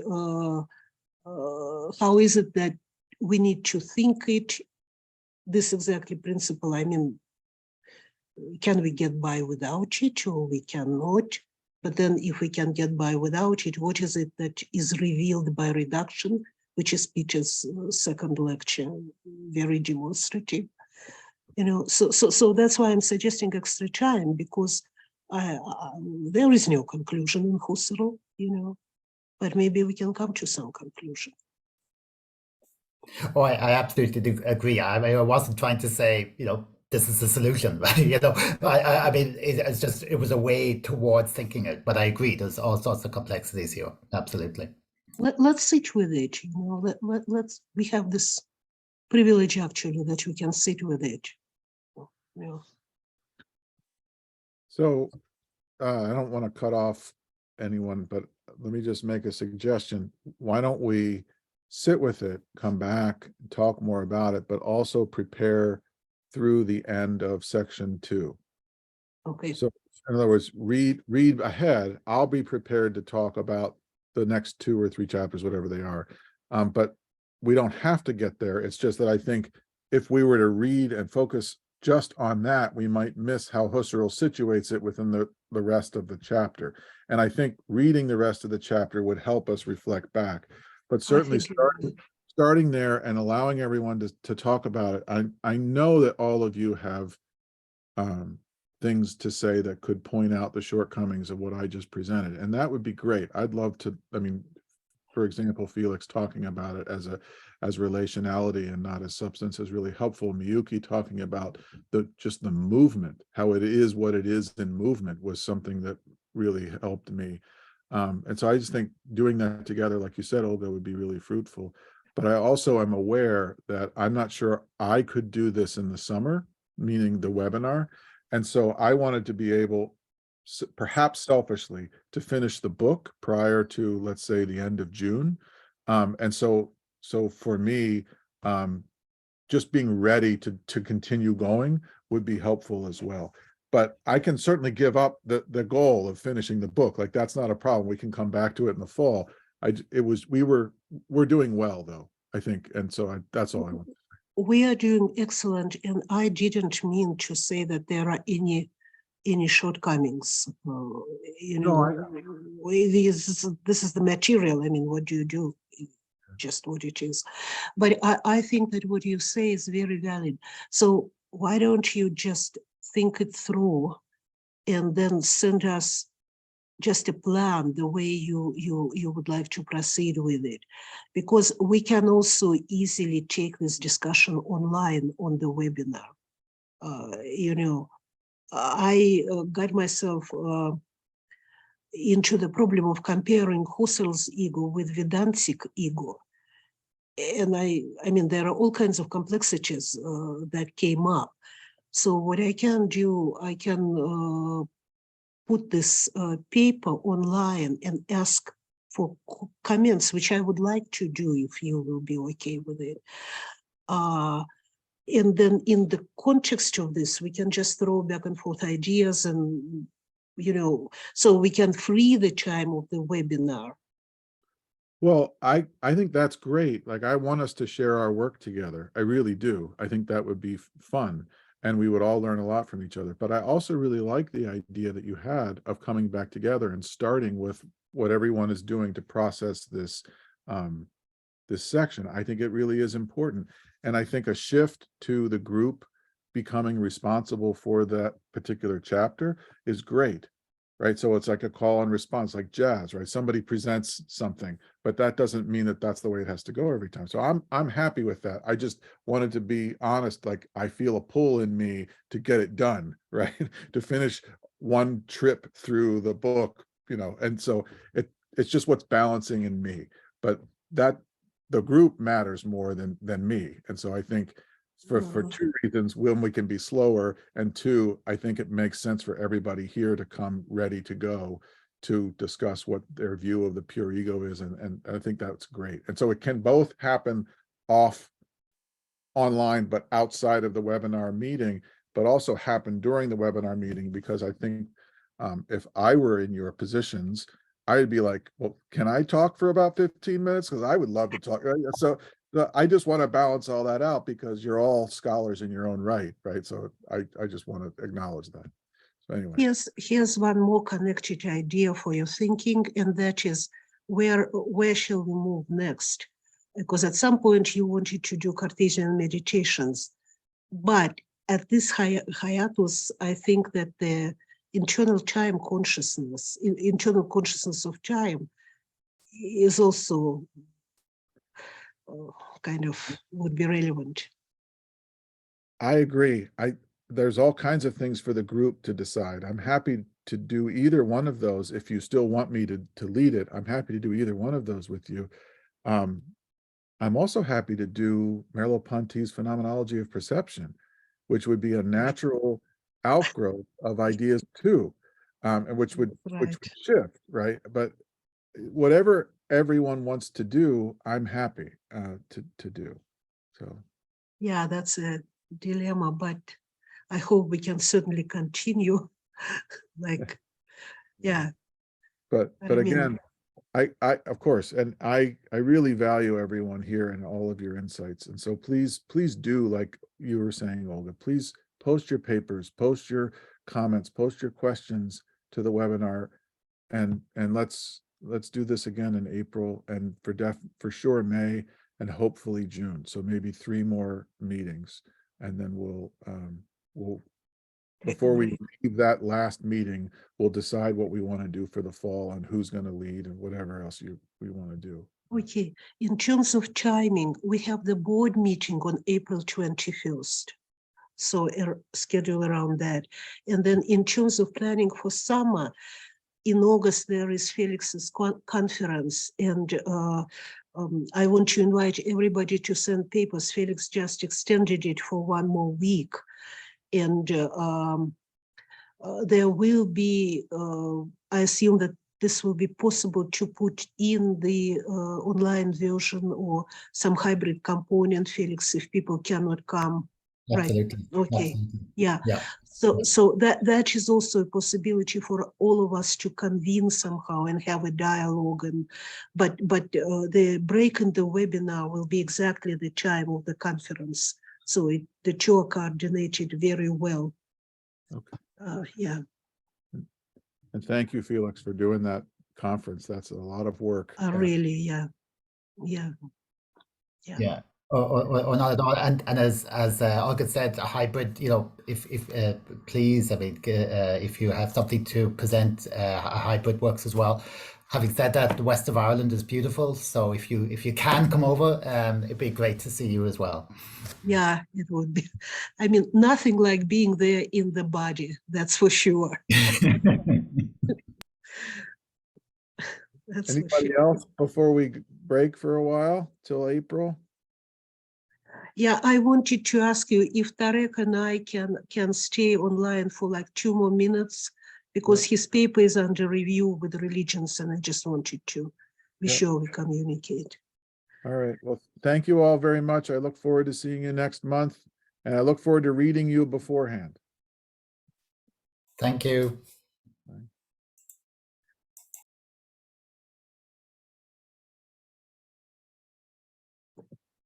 Okay.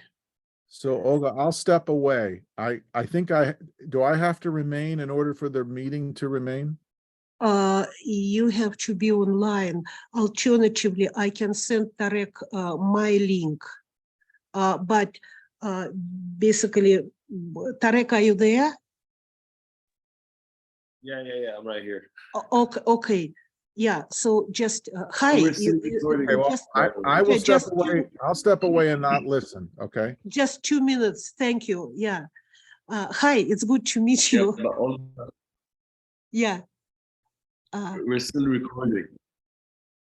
Oh, we're Yeah, still we're recording. Yeah. Peter, could you disable recording? Oh, hey, Peter.